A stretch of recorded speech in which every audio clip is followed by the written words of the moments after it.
Hello મિત્રો, કેમ છો? મજામાં? તો આજે હું લઈને આવી છું એક સરસ મજાની વાનગી, જે છે મેથીના ભરેલા રવૈયા. તો આ મેથીના ભરેલા રવૈયા આપણે કેવી રીતે બનાવીશું? બહુ જ સહેલી વાનગી છે. તો ચલો શરૂ કરીએ. આના માટે તમારે જોઈશે થોડુંક બેસન, 2 ચમચી જેટલું, સરસ મજાની કાપેલી અને સુધારેલી મેથી, લસણ આદુ મરચાંનું પેસ્ટ, અચકચરું હશે તો પણ વાંધો નહીં, મસાલા આપણા રેગ્યુલર મસાલા,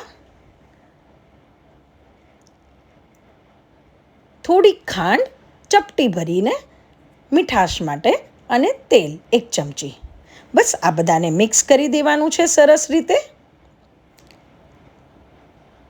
અને જે આ વાનગી છે ભરેલા રવૈયાની, તો રવૈયા તો જોઈશે જ સરસ સરસ નાના નાના ગોળ ગોળ.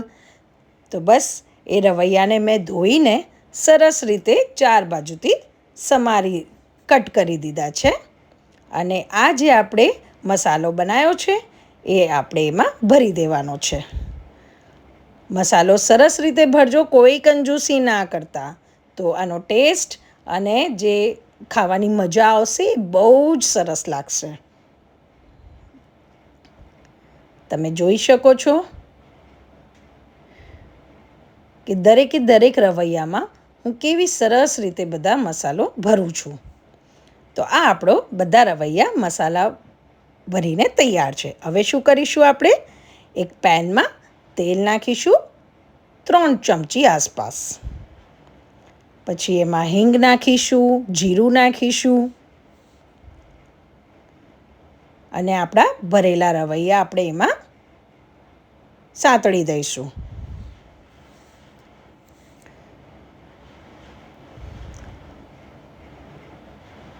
એકાદ મિનિટ પછી આપણે બટેકા પણ એમાં સમારીને નાખી શકીએ.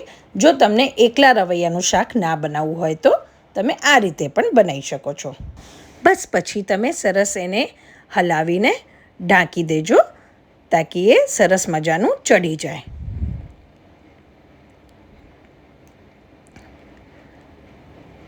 પછી જે આપણે મીઠું નાખી દેવાનું છે, અને જે થાળીમાં આપણે મસાલો બનાવ્યો હતો એમાં થોડું પાણી નાખીને આપણે આમાં પેનમાં નાખી દઈશું, તાકી સરસ રીતે ચડી જશે આપણું શાક. અને એકવાર હલાવવાનું ના ભૂલતા. પછી ઢાંકીને એને ચડવા દઈશું. પછી એક ચપ્પુથી આપણે ચેક કરીશું કે આપણા બટેકા અને રવૈયા સરસ ચડી ગયા છે કે નહીં.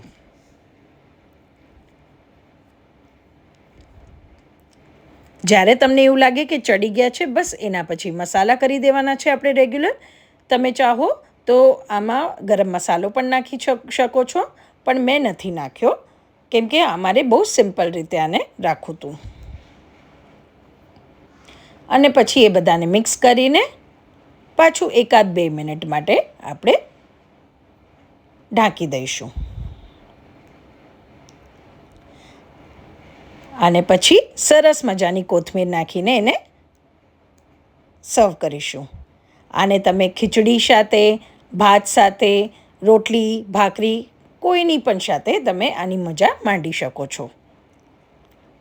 તો છે ને આ વાનગી સહેલી. તો બસ લાઈક, કમેન્ટ અને શેર કરવાનું ના ભૂલતા.